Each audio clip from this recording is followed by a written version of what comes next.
Market ഏകദേശം gift Nifty futures ഏകദേശം 53 point അപ്പാണ്. 53 പോയിൻ്റ് അപ്പാണ്.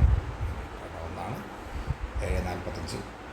അപ്പോൾ നമുക്കൊരു മാർക്കറ്റിൽ 3 ഓപ്ഷൻസാണ് ഇപ്പോൾ വന്നിരിക്കുന്നത്. നാളെ കാലത്താണ് ഒരു ഡിസിഷൻ മേക്കിംഗ് നടന്നില്ലെങ്കിൽ യുദ്ധം പുനരാരംഭിക്കും എന്ന് ട്രംപ് പറഞ്ഞിരിക്കുന്നു. അപ്പോൾ നമുക്ക് 3 ലൈൻ എടുക്കുകയാണെങ്കിൽ എന്ത് സംഭവിക്കുന്നുള്ളതാണ്. ഫസ്റ്റ് കേസ് പോസിറ്റീവ് ന്യൂസ് ആണെങ്കിൽ, ഞാൻ മാർക്കറ്റിൽ ഗുഡ് ന്യൂസാണ് വരുന്നത്, കോംപ്രമൈസ് നടന്നു പറഞ്ഞാൽ മാർക്കറ്റ് അപ് ട്രെൻഡ് വരാം. ഓക്കെ, അതൊരു ഗുഡ് ന്യൂസ് ആയിട്ട് വരും. ഇനി ഇപ്പോഴത്തെ സ്റ്റേജിൽ ഒന്നും നടന്നില്ലെങ്കിൽ, ഈ സമയത്ത് ഇപ്പോൾ ഒന്നും നടന്നില്ല, ഒരു പ്രത്യേകിച്ച് കാര്യങ്ങൾ ഇതിങ്ങനെ കണ്ടിന്യൂ ചെയ്യുകയാണെങ്കിൽ ഇപ്പോഴത്തെ ഇതേ മാർക്കറ്റ് കണ്ടിന്യൂ ആണെങ്കിൽ പോസിറ്റീവ് തന്നെയായിരിക്കും. അതിന് ഞാൻ കാരണം പറയാം.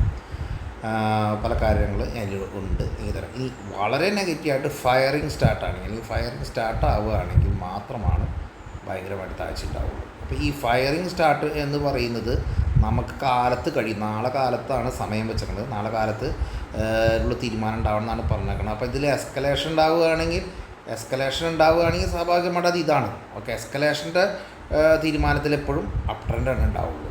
ഓക്കെ, അപ്പോൾ എസ്കലേഷൻ പ്രശ്നമില്ല.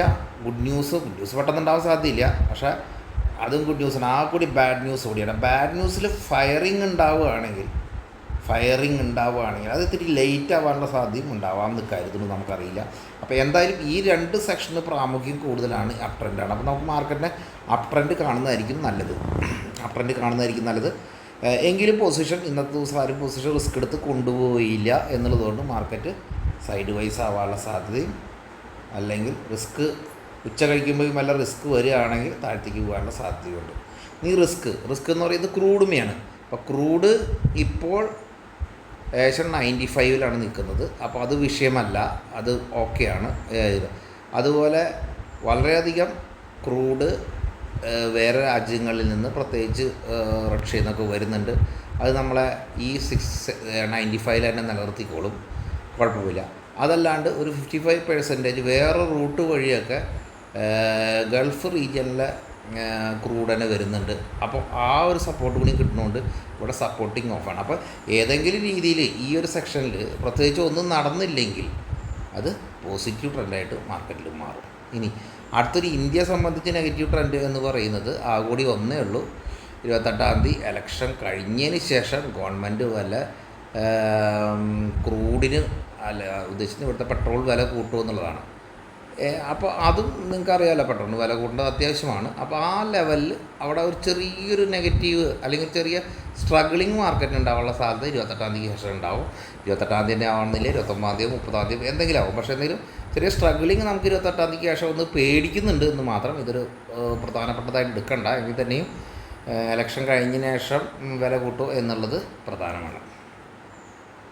ഓക്കെ, അടുത്ത NDF ട്രേഡിംഗ് ആണ്. NDF ട്രേഡിംഗ് നിരോധിച്ചതിന് ശേഷമാണ് ഏകദേശം മാർക്കറ്റിൽ ഏകദേശം 95-ൻ്റെ അടുത്തെത്തിയ റുപ്പി അത് റിക്കവർ ചെയ്ത് താഴത്തേക്ക് 93-ലേക്കൊക്കെ വളരെ ഫാസ്റ്റായിട്ട് പോയി. അപ്പോൾ അത് ഒരു കുറച്ച് സമാധാനം കൊടുത്തു എന്നുള്ളതാണ് സത്യം. കുറച്ച് സമാധാനം ഉണ്ടെങ്കിൽ അത് പാർഷ്യലി ഒരു സപ്പോർട്ട് കൊടുത്തു ഈ ഒരു സെക്ഷന്. സ്വാഭാവികമായിട്ട് ഇത് വളരെ നമ്മൾ പ്രധാനമായിട്ട് കറൻസി വാച്ച് ചെയ്യണം. കാരണം കറൻസിയിൽ മോശമായൊരു കണ്ടീഷൻ ഇതിനെ കൊണ്ട് ഇന്ന് വരുന്നുണ്ടോ ശ്രദ്ധിക്കണം. കറൻസി മോശമാവുകയാണെന്നുണ്ടെങ്കിൽ നിങ്ങൾക്ക് സ്വാഭാവികമായിട്ട് അറിയാമല്ലോ, ബാങ്ക് നിഫ്റ്റിയൊക്കെ അതിൻ്റെ മുകളിൽ മോശമാവാനും മാർക്കറ്റിന് നെഗറ്റീവ് ട്രെൻഡ് സ്റ്റാർട്ട് ചെയ്യാനുള്ള സാധ്യത കൂടുതലാണ്. ഓക്കെ, ന്യൂസ് ബേസ് ട്രേഡ് ചെയ്യുന്നവരെ സംബന്ധിച്ച് ഹുണ്ടായി TVS മോട്ടർ ആയിട്ടുള്ള ഒരു ഇലക്ട്രിക്കൽ 3 വീലർ ഇലക്ട്രിക്കൽ വണ്ടികൾക്കുള്ള ഒരു തീരുമാനമായിട്ടുണ്ട്. അപ്പോൾ അതൊരു ഗുഡ് ന്യൂസായിട്ട് TVS മോട്ടറിന് എടുക്കാവുന്നതാണ്. അടുത്ത് ബാങ്ക് ഓഫ് മഹാരാഷ്ട്രയാണ്. ബാങ്ക് ഓഫ് മഹാരാഷ്ട്രയുടെ റിസൾട്ട് ബെസ്റ്റ് ആയിരുന്നു. അത് ശ്രദ്ധിക്കേണ്ട കൗണ്ടറാണ്. 35% ഗ്രോത്ത് വന്നിട്ടുള്ളത്. അപ്പോൾ ശ്രദ്ധിക്കുക. PNBയുടെ റിസൾട്ടും വളരെ നല്ലതായിരുന്നു. അടുത്തത് നെൽക്കോ ആണ്. നല്ല റിസൾട്ടാണ് വെച്ചിരിക്കുന്നത് നെൽക്കോ. ശ്രദ്ധിക്കാവുന്ന കൗണ്ടറായി മാറി. ₹1 ഡിവിഡൻഡും കൊടുക്കുന്നുള്ള ന്യൂസാണ് വന്നിരിക്കുന്നത്. ബെസ്റ്റ് ന്യൂസായിരുന്നു. RBM Infracon stock jumps 17%. നിങ്ങൾ ശ്രദ്ധിച്ചറിയാം, ഇന്നലെ വളരെയധികം അപ് ട്രെൻഡ് വന്നൊരു കൗണ്ടറാണ്. പക്ഷേ നമുക്ക് എന്താണെന്നുള്ള കാര്യങ്ങളൊക്കെ തന്നെ ഈ ഫോട്ടോസിൽ നിന്നെല്ലാം മനസ്സിലാക്കാം.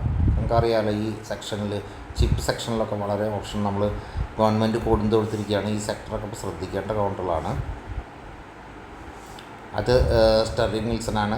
ബേസിക്കലി ഇത് റിലയൻസ് ആണെന്നുള്ള കാര്യം മറക്കരുത്. റിലയൻസ് ബൈ ചെയ്തതാണ് ഈ കമ്പനി. അപ്പോൾ അതുകൊണ്ട് തന്നെ സ്റ്റെർലിംഗ് വിൽസൺ ഇനി ഇവിടെ നിന്നുള്ള സോളാർ സെക്ഷനിൽ വളരെ ട്രെൻഡ് നോക്കേണ്ടതാണ് ഈ കമ്പനി.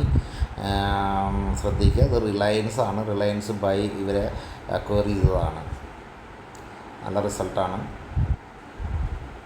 ട്രേഡിംഗ് താല്പര്യമുള്ളവരെ സംബന്ധിച്ച് നോക്കുകയാണെങ്കിൽ ഡെയിലി ട്രേഡ് അല്ലെങ്കിൽ ന്യൂസ് ബേസ്ഡ് ആണെങ്കിൽ ശ്രദ്ധിക്കേണ്ട റിസൾട്ടുകളാണ്.